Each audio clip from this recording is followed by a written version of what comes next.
I trusted my daughter to speak for me when I felt overwhelmed. One afternoon in a hospital room, I realized she had already decided I was no longer capable. This is what happened next. The hospital room was too bright for the hour. Pale afternoon light filtered through the blinds, landing in thin stripes across the floor. The air smelled sharp and clean, the kind of clean that never quite feels comforting. A monitor hummed steadily beside the bed, marking time in soft mechanical beeps. I sat in a vinyl chair near the wall, my purse resting on my lap, both hands folded carefully on top of it. I remember thinking my hands looked older than I felt. The skin is thinner. The veins are more visible. I pressed my fingers together, grounding myself in the sensation. My husband lay in the bed in front of me. His eyes were closed, his breathing uneven but present. Tubes and wires surrounded him, arranged with professional precision. I kept watching his chest rise and fall, afraid that if I looked away, I might miss something important.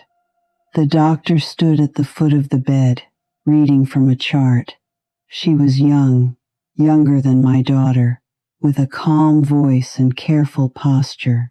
She spoke slowly, as if each word needed to be placed gently. "We're at a point where we need to discuss next steps," she said. I nodded. My throat felt tight, but I nodded anyway. She shifted her stance slightly, turning her body not toward me, but toward my daughter, who stood near the window with her arms folded across her chest. "We need to talk about treatment goals," the doctor continued, "about quality of life." I opened my mouth to speak. My daughter answered first. "I think comfort-focused care makes the most sense," she said. "She wouldn't want him to suffer." She, not we, not my husband and I. Something cold settled in my chest. I leaned forward in my chair. "I'm right here," I said quietly. The doctor looked startled. "Oh, yes, of course. I'm sorry." My daughter placed her hand on my shoulder. It was a familiar gesture, one she had used since she was young, comforting, controlling. "Mom, let me handle this," she said softly. "You're very emotional right now." I turned my head and looked at her, really looked at her. Her expression was composed, practiced. She did not meet my eyes. "I'm not emotional," I said. "I'm listening." The doctor hesitated, then glanced down at the chart again. "Your daughter explained that you've been having difficulty making decisions under stress," she said carefully, "that she has authorization to assist." Authorization. The word echoed in my head. I asked her what she meant. She explained there was documentation on file, a form that allowed my daughter to help guide medical decisions if I became overwhelmed. I told her I had not given up my right to decide. My daughter sighed, a quiet sound filled with patience. "Mom, you signed it last year," she said. "After that appointment, when you got confused about the medications, I remembered signing something. I remembered her telling me it was just in case, for emergencies only, a precaution. I did not remember agreeing to disappear." The doctor cleared her throat. "We only want what's best for your husband," she said. I nodded again, because that was what was expected of me. But inside, confusion began to spread, slow and heavy. I asked what options were being discussed. The doctor explained them, carefully. Words like likelihood, burden, prognosis. They floated past me, refusing to settle. Then my daughter spoke again. She wouldn't want machines deciding for him, she said. I turned toward her. I didn't say that, I replied. She looked at me with concern and something else underneath it that I couldn't quite name. You don't need to carry this, Mom, she said. Let me take care of it. A nurse entered the room quietly to check the monitor. She smiled at my daughter. She barely looked at me. I felt myself shrinking at that moment, not physically, but in a way that was harder to describe, as if my presence had become optional. They spoke around me, about me, for me. I told myself this was temporary, a misunderstanding, that once things settled, my voice would return. But then the doctor asked my daughter if she was ready to proceed. Proceed with what? I asked. My daughter answered without looking at me.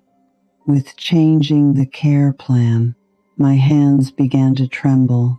I pressed them flat against my thighs, forcing them still. I asked the doctor to give us a moment alone. She hesitated, then nodded and stepped out. The door closed softly behind her. The machine continued its steady rhythm. I turned to my daughter. When did you decide I couldn't speak for myself? I asked. She didn't answer right away. She stared at the floor, as if searching for something there. I'm trying to protect you, she said finally. You always blame yourself. This is too much for you. Protecting me doesn't mean replacing me, I said. She rubbed her forehead, frustrated. Mom, you're not thinking clearly. I looked at my husband, at the man I had built a life with, at the years of decisions we had made together. I was grieving, but I was still here. At that moment, I understood that the shock wasn't about medical choices. It was about realizing that my grief had been translated into incompetence, and that my own daughter had helped write that story. When the doctor knocked and came back in, I leaned back in the chair, my heart pounding. Something had shifted, and I knew that if I didn't speak now, I might not be allowed to later. Before that hospital room, before the forms and the lowered voices, my daughter and I had a history that felt solid, not perfect, but solid in the way you trust a floor to hold you, even if it creaks. I raised her mostly on my own after her father died young. She was 12 then, all elbows and opinions, already taller than some of her teachers. I remember the night I told her he wasn't coming home. We sat at the kitchen table until the sky turned pale. She didn't cry at first. She asked questions instead, practical ones. Who would drive her to school? Who would fix the sink? Who would help with math homework? I told her we would figure it out together. And we did. I worked longer hours. I packed lunches half asleep. I learned how to change light fixtures and negotiate bills. She learned how to fold laundry and heat leftovers. We became a unit, tight, self-sufficient. People used to say she was mature for her age. I used to be proud of that. As she got older, she took on a tone with me that felt protective, corrective. She reminded me of appointments, told me which vitamins I should be taking, gently teased me when I forgot a word or misplaced my keys. It felt like care. After I turned 70, she started using phrases like just to be safe and better to plan ahead. When my husband's health began to fail, she stepped in more, sat in on appointments, took notes. I asked questions I didn't know how to phrase. The doctors looked at her when they spoke. I let them. It was easier. When the hospital visits became more frequent, she suggested organizing paperwork, advance directives, emergency contacts, forms that sounded reasonable and responsible. "You don't want to deal with this when you're upset," she said. "Let's just get it done." I trusted her because I always had. I signed things because she told me they were standard, temporary, only for emergencies. I did not read every line. I did not imagine a day where my presence would be acknowledged but bypassed. Looking back, there were moments that should have unsettled me, times when she answered for me too quickly, times when she summarized my feelings before I could express them. "Mom gets overwhelmed easily," she would say with a smile. I laughed along. I told myself it was age, stress, grief. That needing help didn't mean losing authority. The hospital became a place where this dynamic deepened. Nurses learned her name. Doctors asked if she was the decision maker. I corrected them at first, then less often. Each time I stayed quiet, it felt like relief, and like something slipping away. The day before that conversation in the bright room, she had arrived early, already speaking with the staff when I walked in. I remember standing at the doorway, adjusting my coat, watching her gesture confidently. I felt proud. I also felt unnecessary. That feeling followed me into the room, settled beside me, and waited. When the doctor later mentioned that I had difficulty making decisions under stress, I realized how easily a pattern becomes a record, how concern turns into documentation, how love, when left unquestioned, can slowly rewrite the story of who you are. At that moment, the past rearranged itself in my mind. All the times I stepped back, all the times I let her lead, all the times I told myself this was what families did. I understood then that the ground hadn't cracked suddenly. It had been worn down carefully over time, and I had helped. The first lie did not sound like a lie. That is what unsettled me most when I thought back on it later. It didn't arrive sharp or dramatic. It came wrapped in calm language, delivered with a reassuring smile, the kind you trust because you have trusted it for decades. It happened the morning after that conversation in the hospital room. I arrived early, as I always did. The hallway smelled faintly of coffee and disinfectant. A cleaning cart rattled past me, the wheels squeaking softly. I remember thinking how ordinary everything looked, how strange it was that life could feel normal while something inside you quietly unraveled. My daughter was already there.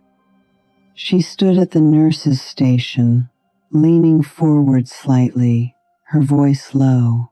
When she saw me, she straightened and smiled. "Good, you're here," she said. "I was just checking in." "Checking in on what?" I asked. She waved her hand lightly. "Just clarify a few things so you don't have to worry." There it was again. So you don't have to worry. We walked into my husband's room together. The blinds were half open now. Morning light rested on the sheets. He slept, his face slack in a way that made him look older than he was. I pulled my chair close to the bed. A nurse came in a few minutes later with a clipboard. She greeted my daughter by name, then nodded politely at me. She handed the clipboard to my daughter. "We just need a signature confirming the updated care plan," she said. "Updated," I repeated.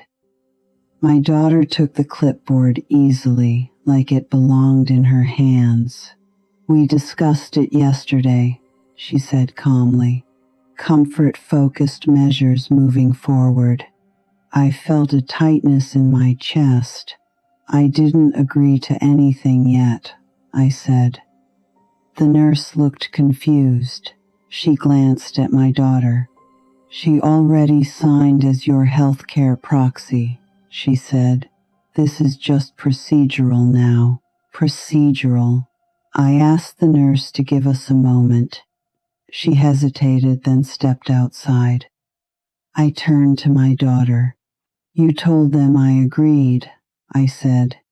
She frowned slightly, as if surprised by my tone. "No," she said. "I told them what you would want." That wasn't the same thing. I asked her why she signed without me. She lowered her voice. "Mom," the doctor was clear, "prolonging things will only make it harder.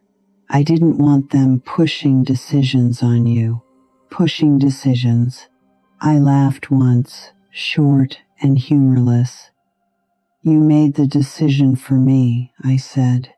She reached for my arm, then stopped herself. "I'm trying to spare you," she said. "You're exhausted.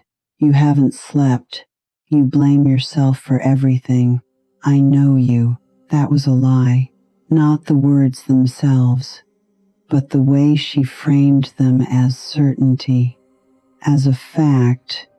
I asked her if she had told the doctor I was confused.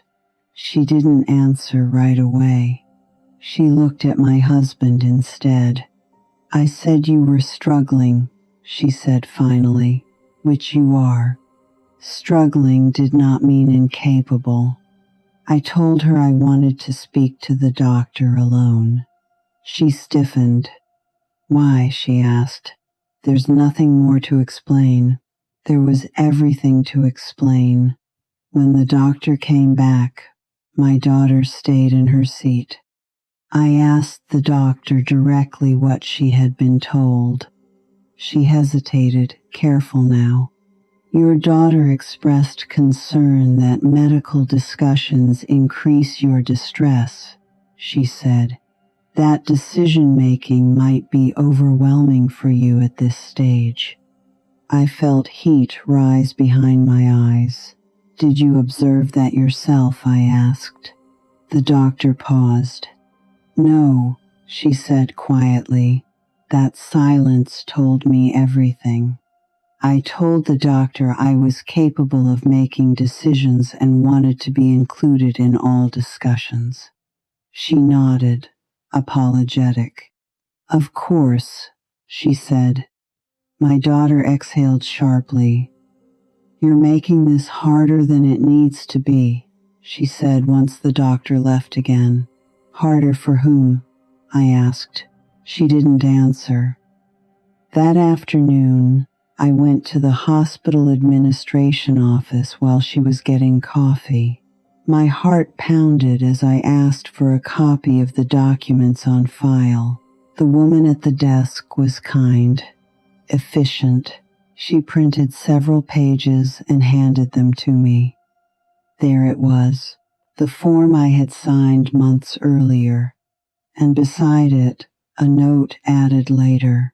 "Patient exhibits decision fatigue. Daughter recommends proxy-led decisions." Recommend, not confirm, not verify. Recommend. My name was still on the form, but my voice had been summarized into a concern. I folded the papers carefully and placed them in my purse. When my daughter returned, I didn't say anything. I watched her speak gently to the nurse. I watched how easily she moved through the space, how naturally authority had settled on her shoulders. That was when I understood the first lie. It wasn't that she had lied to the hospital. It was that she had convinced herself she was entitled to decide when I stopped being myself. And once that lie existed on paper, it could grow, quietly, legally, permanently. I sat beside my husband and held his hand, my thumb tracing the familiar shape of his knuckle. I knew then that this wasn't only about his care. It was about whether I would be allowed to remain present in my own life. And I also knew that if I didn't confront this now, the next decision might be one I wouldn't be allowed to question at all. The eviction did not begin with paperwork. It began with a suggestion. 2 days after I asked to be included in medical discussions again, my daughter drove me home from the hospital. The sky was low and gray, the kind that presses down on you without rain. The car was quiet except for the rhythmic click of the turn signal. "You should think about staying with me for a while," she said suddenly, her eyes fixed on the road. I turned my head toward her. "Why?" I asked. She sighed, the sound heavy with patience. "You're exhausted. You barely eat. You sit in that hospital room all day and then come home to an empty house. It's not healthy." "My house isn't empty," I said. "It's quiet." She didn't respond right away. When she did, her voice was careful. "That's what worries me." We pulled into my driveway. The house looked the same as it always had. The porch light I'd forgotten to turn off glowed faintly. My rose bushes were beginning to wilt at the edges, untouched for weeks. I reached for the door handle. "Let's talk about it later," she said. "Just think about it." I did think about it. All night. The next morning she came by unannounced. She let herself in with the spare key I had given her years ago. I was standing at the kitchen counter, staring at the coffee pot, when I heard the door open. "Mom," she called. "It's me." I didn't turn around. She walked in briskly, already in motion. "I spoke to a social worker at the hospital," she said, "just to get some guidance." My stomach tightened. "About what?" I asked. "About support options," she replied, "in case things get harder." "Harder for whom?" She placed a folder on the table. Inside were brochures. Assisted living, short-term residential care, transitional housing. I flipped through them slowly, my fingers numb. "You didn't ask me," I said. "I didn't want to upset you," she replied. "I just wanted to be prepared." "Prepared? For what exactly?" She leaned against the counter, arms crossed. "Mom, if Dad doesn't improve, you won't be able to manage everything alone. Someone needs to think ahead." Someone, not me. I told her I was not leaving my home. She nodded as if I'd said something expected but incorrect. "We'll see," she said gently. That afternoon, I received a call. It was from a woman at the hospital. She introduced herself as a case coordinator. "We're just following up," she said. "Your daughter expressed concern about your living situation." Concern again. She asked me a series of questions about cooking, about driving, about whether I had fallen recently. I answered honestly. When she asked if I felt safe living alone, I said yes. There was a pause on the line. "Your daughter mentioned you've been forgetting things," she said. I asked her to be specific. She couldn't. That evening, I found an envelope taped to my front door. It was from my daughter. Inside was a typed list: medications, appointments, important documents. At the bottom, one line stood out: temporary housing plan. I sat at the kitchen table for a long time, staring at those words. Temporary, I called her. "Why are you planning my life without me?" I asked. She sounded tired. "Because you won't," she replied. I told her she could not force me to leave. She hesitated just long enough for me to hear it. "I'm trying to prevent a crisis," she said. "If something happens, this house isn't safe for you." The next day, 2 people came to my home: a woman with a clipboard and a man in a polo shirt with a logo I didn't recognize. They introduced themselves as part of a home safety assessment requested by my daughter. They walked through my house, noting rugs, stairs, the bathtub. I followed them, feeling like a visitor. The woman smiled sympathetically. "Many families go through this," she said. "Transitions are hard." I asked her what would happen if I refused. She glanced at the man, then back at me. "Then recommendations would be escalated," she said. Escalated. That night, I lay in bed listening to the house settle around me. The creak of the floorboards, the hum of the refrigerator. This house had held my life for decades, and now it was being described as a liability. The eviction was not a notice on paper. It was the steady rewriting of my reality, a narrative where concern became authority, where suggestions became expectations, and where my home quietly stopped being mine. By the time I realized what was happening, the question was no longer if they would try to remove me. It was how soon. I did not uncover the truth all at once. It came in pieces, like fragments you don't recognize until you lay them side by side and realize they belong to the same break. The morning after the home assessment, I woke before sunrise. The house was cold in that early, quiet way, the kind that makes every sound feel amplified. I stood in the kitchen holding my mug, watching steam rise and disappear, trying to steady my thoughts. I kept replaying the same question: why was everyone so prepared for my removal? That was when I opened the folder my daughter had left behind. I hadn't meant to look through it. At least that's what I told myself.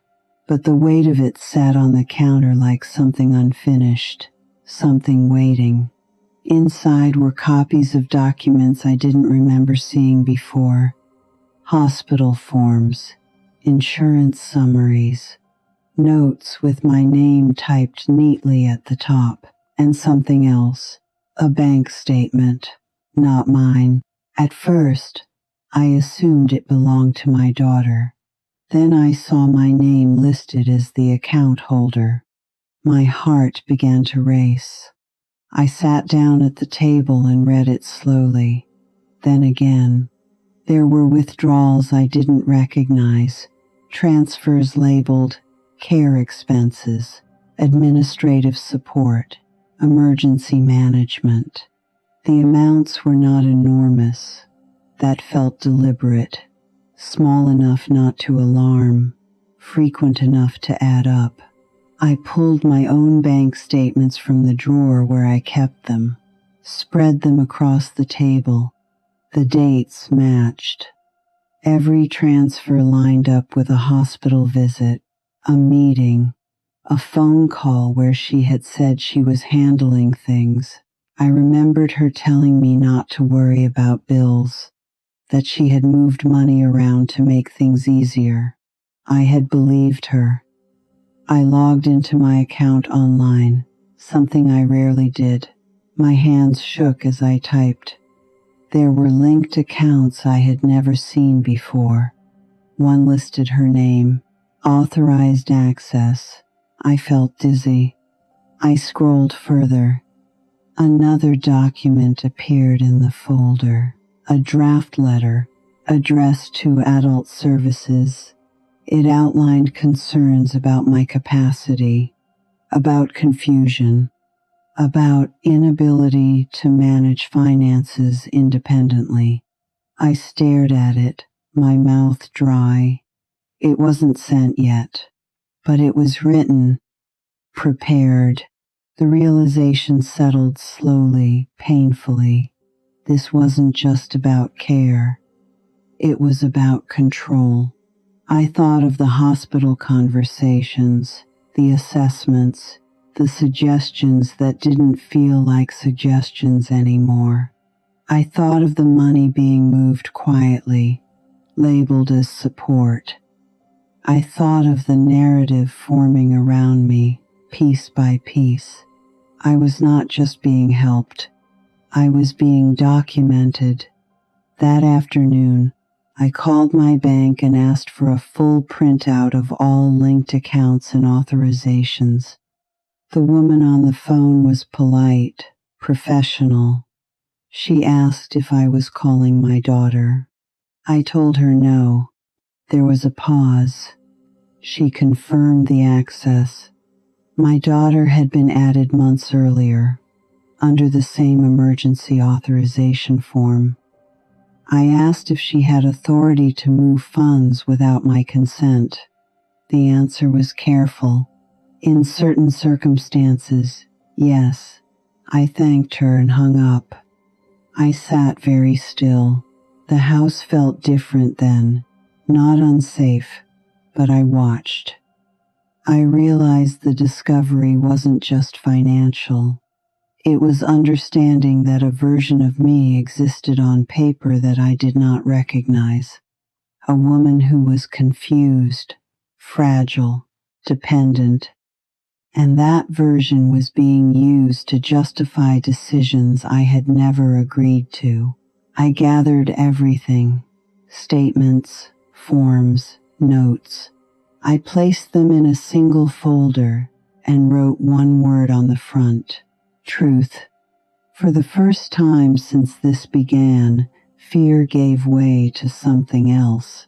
Clarity. And clarity, I was learning, was dangerous to anyone who depended on my silence. I did not confront her right away. I needed time to sit with what I had learned, to let the shock settle into something steadier. Anger would have been easier, but anger clouds things. I needed to be clear. The opportunity came sooner than I expected. She arrived that evening with groceries I hadn't asked for. 2 bags, neatly packed.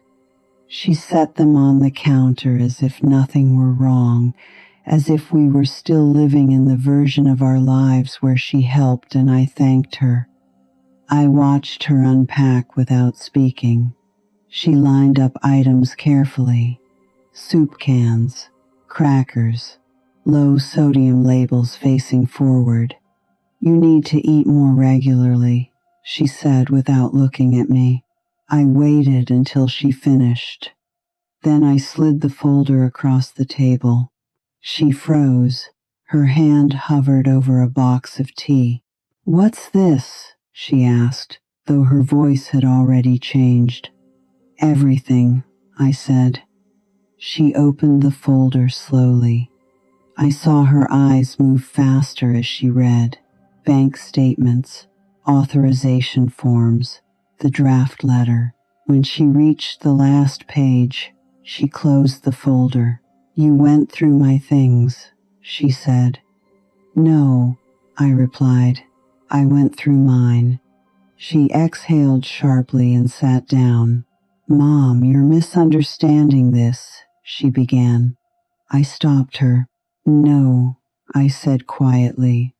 I'm understanding it for the first time. She rubbed her temples. You're tired. You're overwhelmed. This is exactly what I was trying to prevent. I asked her why she moved money without telling me. She hesitated. I needed access to manage things efficiently, she said. You didn't want to deal with it. I asked her why she was drafting letters about my mental state. She looked away. I was preparing in case something happened, she said. Something like what? I asked. Like you making a mistake that couldn't be undone, she snapped. There it was. The frustration, the impatience she usually hid. I asked her when she decided I was incapable. She stood up abruptly. This isn't about capability, she said. It's about safety. Whose safety? I asked. She didn't answer. I told her I had contacted the bank, that I knew about the linked accounts, that I knew what authority she actually had. Her face was drained of color. You did what? She asked. I told her I would be revoking her access. Her voice rose then, just slightly. You can't do that right now, she said. Everything is in transition. Exactly, I replied. She began pacing. You're being stubborn, she said. You always do this when you feel cornered. I looked at her, really looked at her. At the woman I had raised, at the child who once needed me to steady her. I am not cornered, I said. I am present. She stopped pacing. You don't see how bad it's getting, she said quietly. You forget things. You second-guess yourself. You blame yourself for Dad's condition. I felt something tighten in my chest. I asked her if she had told the hospital that. She didn't deny it. They need to know the full picture, she said. The picture you're painting, I replied. Her voice hardened. If you don't cooperate, things will escalate. There it was again. Escalate. I told her I had spoken to a lawyer. The word landed between us like a dropped plate. You did what? She whispered. I repeated it. She stared at me, disbelief giving way to anger. You're making this adversarial, she said. We're family. Family does not remove someone piece by piece, I said.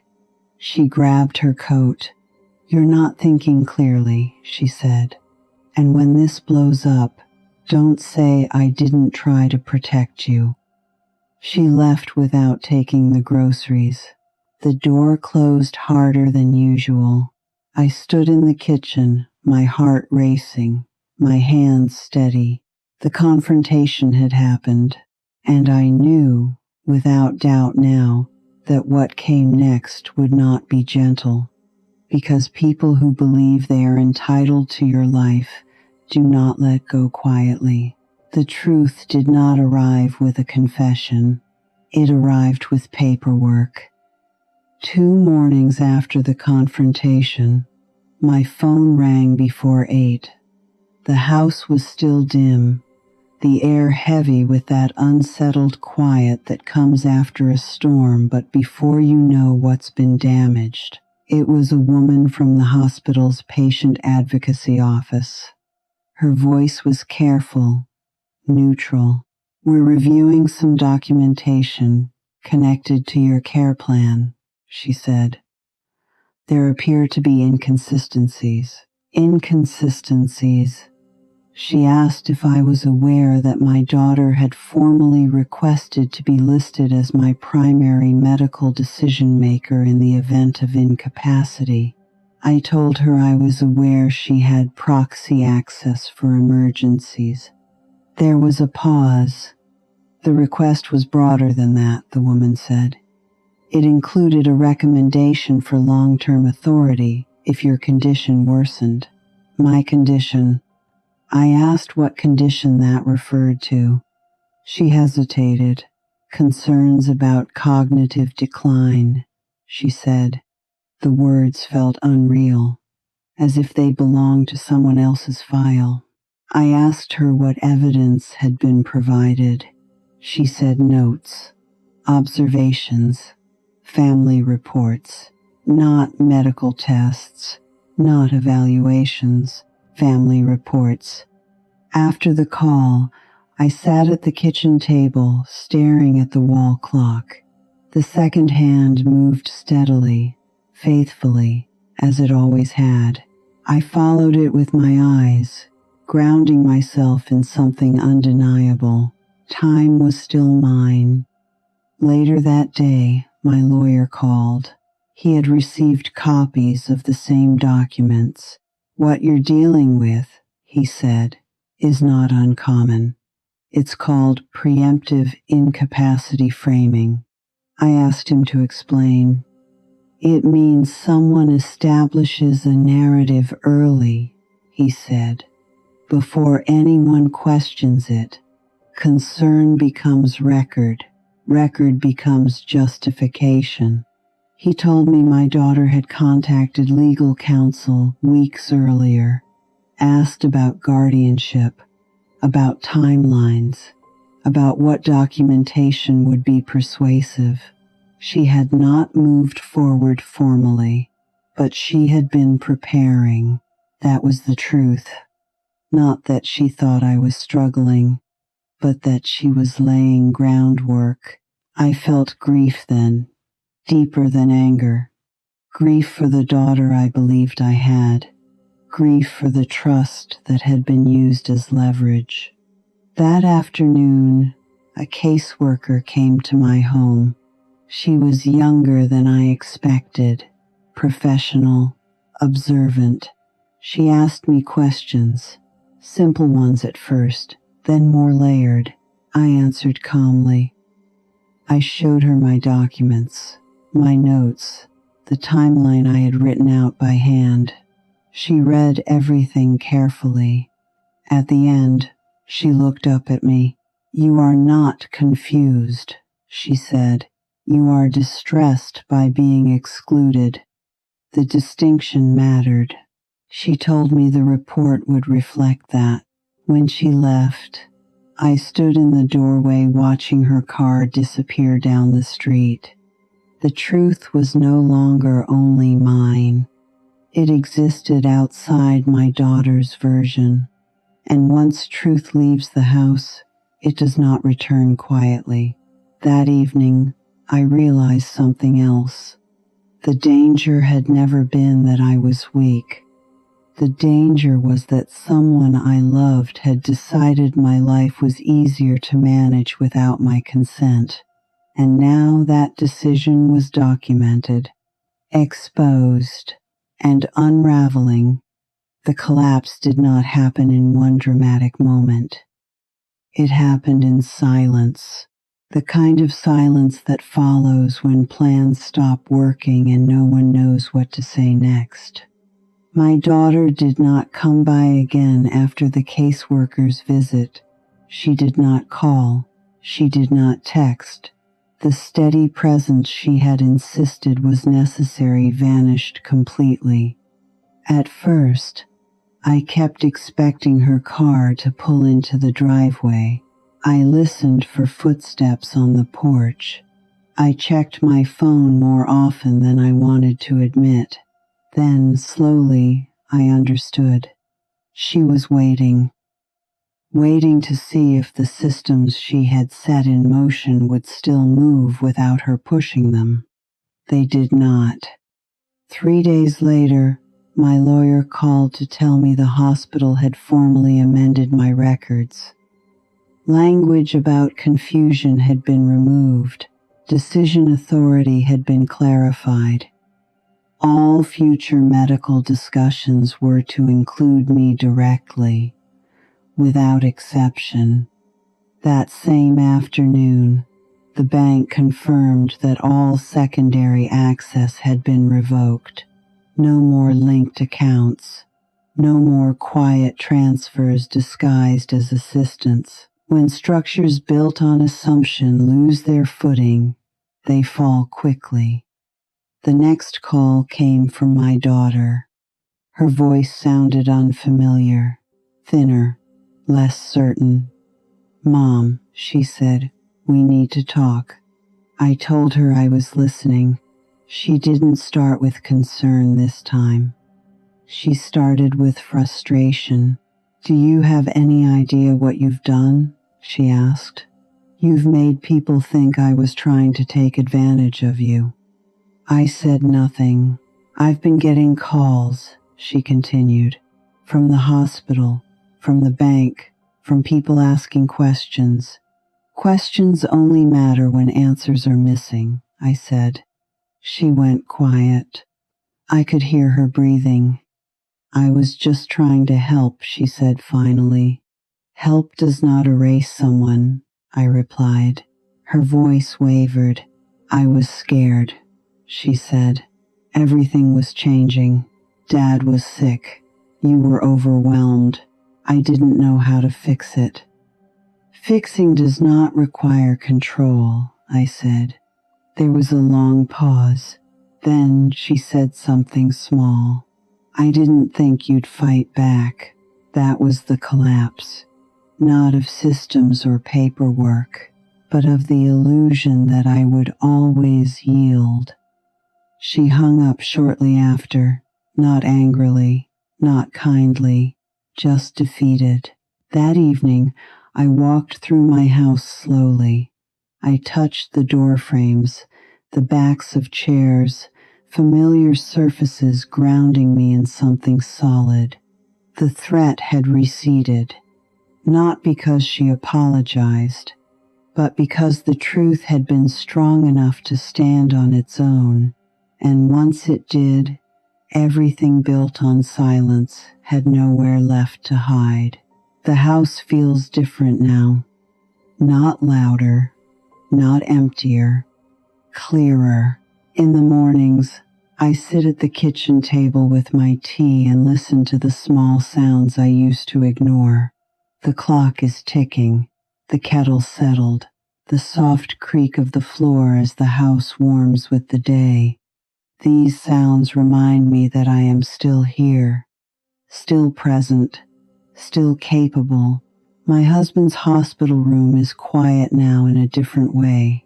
His care continues, and so does my role in it. I ask questions. I make decisions. When doctors speak, they look at me, not past me, not around me. That matters more than I ever realized. My daughter and I have not resolved anything. Not neatly, not comfortably. Some wounds do not close just because the bleeding stops. They need time. They need distance. I am allowing both. I no longer explain myself. I no longer soften my words to make them easier for someone else to hear. I have learned that clarity is not cruelty. It is protection. What this experience taught me is something I wish I had understood sooner. Love does not mean surrendering your voice. Concern does not justify erasure, and age does not cancel authority. If you are listening to this and something in it feels familiar, trust that feeling. Confusion that comes from being excluded is not weakness.